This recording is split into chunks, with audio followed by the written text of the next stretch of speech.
aproveitando, você já tinha meio que colocado, entrado nesse tema com essa super produção aí que foi o Laços, né? Que você fez. Eu queria que você contasse um pouquinho como é que foi essa experiência também em cima da Turma da Mônica aí, que também todo mundo conhece, que tem um... imagina a responsabilidade que você teve, né? Em transformar isso que, meu, faz parte da história de uma geração inteira, faz parte da, né, as crianças também acompanham até hoje, ou essa super produção do Maurício de Souza aí, que faz parte da história do Brasil, né? E você colocar isso, né, em um live action, no cinema, eu imagino que tenha sido bem desafiador. Como é que surgiu isso? Foi uma ideia do próprio Maurício de Souza, Produções, que procurou você? Ou vocês que deram essa ideia para eles, eles toparam? Como é que funcionou? Cara, é assim, da mesma forma que o Adoniran hoje, quando eu conto isso tudo, o cara fala, nossa, você fez um projeto transmídia. Não, o projeto foi acontecendo e virou transmídia, né? O Maurício, o que a gente estava querendo fazer era outra coisa. Então, na verdade, o projeto não era da minha produtora na época, Latina. O projeto era do Charles, da Quintal Digital, e era um projeto de animação. Aí o Maurício virou para ele e falou assim, eu gosto do projeto e tal, o próprio Maurício. Mas fala, a animação tem um monte, né? A animação eles fazem. A animação tem um monte, né? Da Turma da Mônica. Tem um monte, e tá vindo também um monte de live action dele. Na verdade, assim, a Turma da Mônica é a nossa Disney. Você tá falando de uma estrutura. É verdade. Primeiro que aquilo é mágico, né? E aquilo tem 60 anos, e aquilo é super atualizado, é cheio de gente genial lá dentro. É cheio de gente genial, é incrível.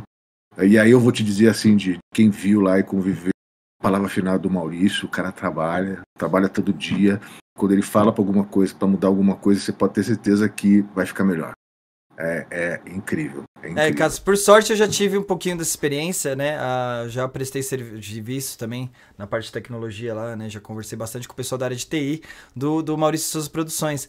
Desde que era lá perto da Barra Funda, na Lapa ali, né? Lapa, aquele prédio antigão lá. Agora eles estão naquele conjunto da Siemens, né? Isso, que era o prédio da Abril, né? Que era um prédio bem... Era grande, né? Mas era um prédio bem velho e tal.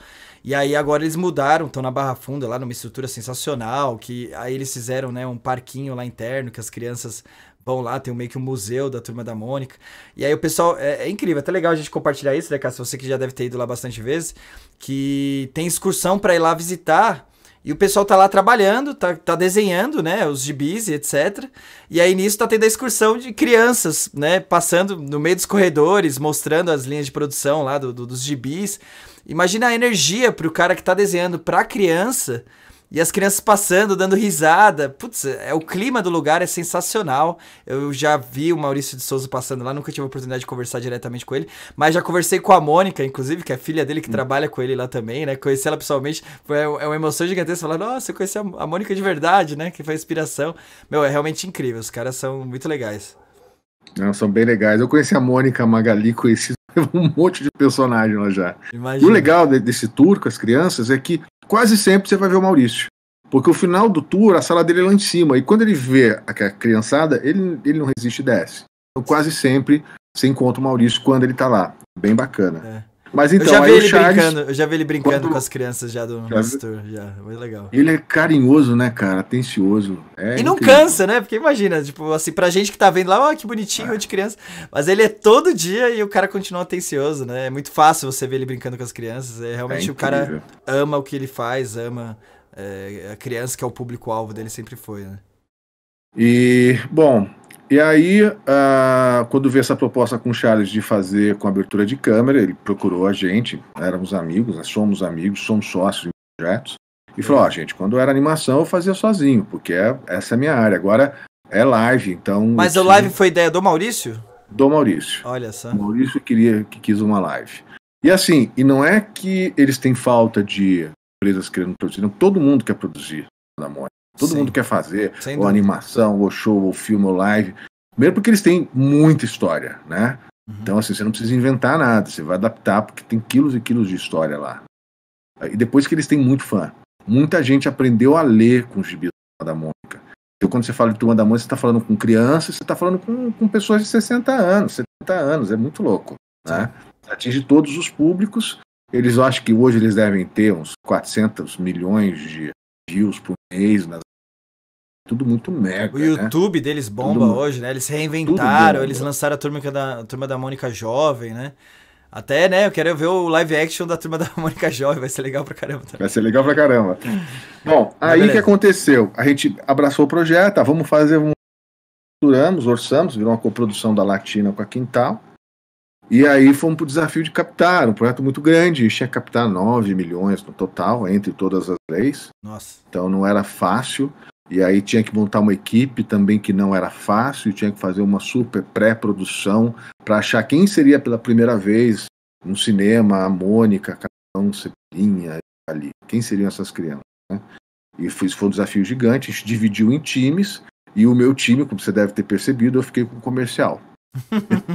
Aí tinha lá o artística, tinha o pessoal da produção executiva e tal, concentrei, chamei mais 2 pessoas para me ajudar a falar com as e tal, todo mundo montou o time e fomos pra luta, fomos pra guerra para levantar esse dinheiro para realizar o mais rápido possível, tinha prazo para realizar, né?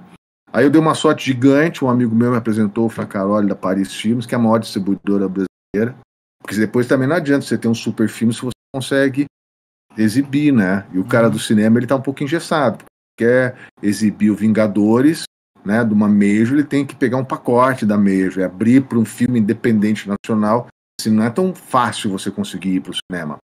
E na época o streaming nem estava tão forte como está agora. Mas aí o Fracaroli, a Paris, falou, não, braço, vamos já começar a desenvolver, vamos casar dinheiro bom, você põe, vamos adiantar, vamos fazendo.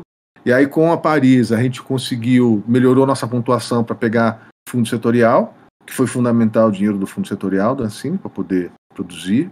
Aí uma outra parte a gente trouxe da Paramount, que já era uma parceira da Paris, eles faziam coisa junto, ela entrou como coprodutora, então já tinha aí quase 2/3 do dinheiro necessário.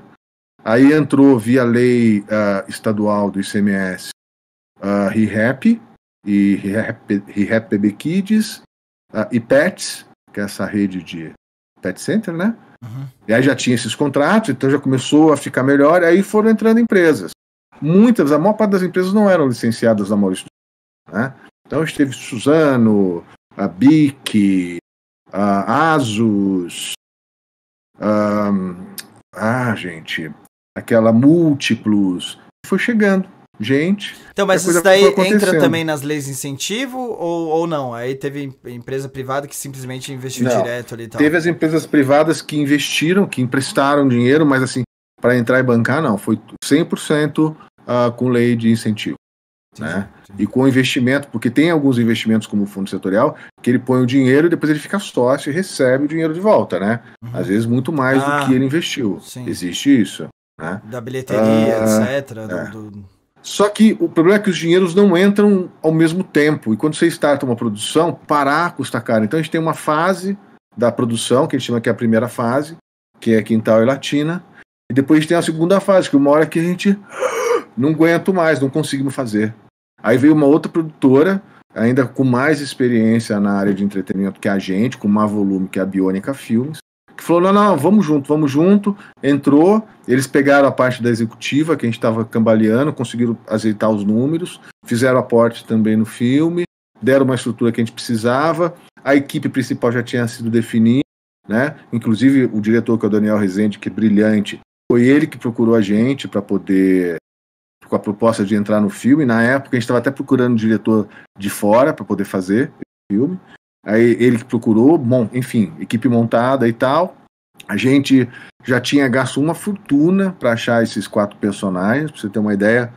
Só de seleção de fotos e vídeos de atores foram 5.000 inscritos. De teste de vídeo, onde a pessoa dá texto, e aí eu tenho que agradecer um apoio fundamental de permuta para a gente, que foi a Livraria Cultura. Ela cedeu os teatros que ela tinha dentro das livrarias para a gente fazer os testes de VT. Nós fizemos em teste de vídeo. Vai lá a criança e dá o texto, a gente grava para o diretor depois selecionar e ver quem se adequa melhor. E aí a gente fez testes em 5 cidades de 3 estados. Para poder achar as 40 crianças, que depois diminuíram para crianças, que formavam grupos, porque às vezes esse Cascão era bom, mas ele funcionava melhor com essa Mônica e não com essa. Caramba. A gente formava os combos, para daí selecionar e falar, não, são esses 4. Então foi um processo super longo, cara. Pra você ter uma ideia, as locações, o filme quase inteiro foi feito em locação, né? Ele tem pouquíssimo, ele praticamente não tem estúdio. Pra gente achar a locação, o produtor de locação, cara, ele rodou, sei lá, 30, 50, 100 mil quilômetros, ele rodou o estado inteiro. Teve uma época que eu vi, ele tava em Gramado, eu falei, tá louco, o bicho vai filmar em Gramado, volta pra São Paulo. E no fim foi resolvido, então as locações foram todas entre São Paulo e Minas, né? Poços de Calda, teve algumas locações aqui em Mariporã, que era uma casa do Lão, teve Águas da Prata, enfim, foi todo teve, claro, a Vila do Limoeiro foi em onde tem flores, fugiu o nome, a Cidade das Flores. Não sei dizer. Em São Paulo? Aqui no interior de São Paulo. Limeira? Não, cidade que só tem... Olambra, beleza. Olambra, filmamos lá, a Vila do Limoeiro era lá, filmamos na região, algumas externas também, enfim. E aí com a Biônica junto, a coisa fluiu melhor, eu foquei mais aí na captação, né? Fiquei mais solto em ir atrás do dinheiro. Eles fizeram uma produção lindíssima, a Paris fez uma bela divulgação de lançamento e foi a maior bilheteria do ano de filme nacional. Ah, é? Caramba, ganhou o prêmio de melhor filme infantil, foi a maior bilheteria do ano dos filmes nacionais. Que legal. Foi bem, agora tem um segundo filme da Biônica, também ela produzindo, eu faço captação, né, produção comercial, já tem aí algumas marcas bacanas que entraram, tem até uma marca apresenta. E vai ser Laços 2 ou vai ser outro nome? Vai ser Lições. Lições?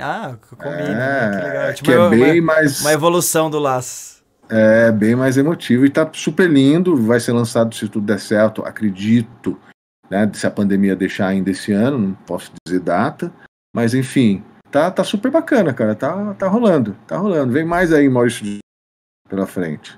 Então, acho que, Cássio, deve ser uma sensação muito gostosa, né, porque tudo que a gente faz, assim, e a gente se compromete, mas eu imagino na questão de um filme, né? É um esforço gigantesco. Assim, só de falar a gente já imagina. Você falando, daí comprova 3 vezes mais o quanto que é complexo, né? Que vem desde a questão, né, que você falou do investimento, aí de saber achar os atores perfeitos, produção, manter o investimento, daí essa questão que você falou, né, de parar a produção realmente deve ser um prejuízo gigantesco. Yeah. E você, depois de tudo isso, de todos esse N, né, preocupações, N pontos que você tem que cuidar para conseguir fechar o negócio, editar, deixar redondo, bonitinho, em 2 horas, e ainda assim com um formato agradável e tal. E depois, se você publicar isso e fazer um sucesso, e você vê, putz, eu fiz parte daquilo, boa parte foi porque teve o meu dedinho ali, isso deve ser uma sensação de realização gigantesca para você, né? Mas eu te confesso que o Turma da Mônica eu quase morri, cara. Porque teve um momento que deu tudo errado, mas deu tudo errado. Sério? Que eu falei, a minha vida acabou. Aí eu tenho que agradecer a Biônica que chegou junto lá, a Karen, né? O Fraia e a Bianca que seguraram a onda nossa aí, falou, não, vamos junto, vai sair, vai dar certo, vai acontecer, enfim. E aconteceu. Não, mas esse grupo também deve ter essa satisfação em conjunto, né? Graças, você me ajudou na hora que eu precisava, né? Deve ser uma e agradecer também a galera da Maurício de Souza Produções, né? Sempre deu suporte pra gente em tudo, enfim, participaram de tudo, opinaram em tudo. Foi bem legal mesmo. E aí a gente cruza um pouco, a gente fez um service, a produtora hoje faz muito service, que é receber equipe internacional que quer filmar no Brasil. Isso é uma especialidade do meu sócio. Então, nosso site tem muito service. Inclusive, por exemplo, ele fez o... legal. Nem sabia que existia esse mercado. Esse mercado é gigante. Eu vou te dar um exemplo. Assistiu Vingadores? Sim.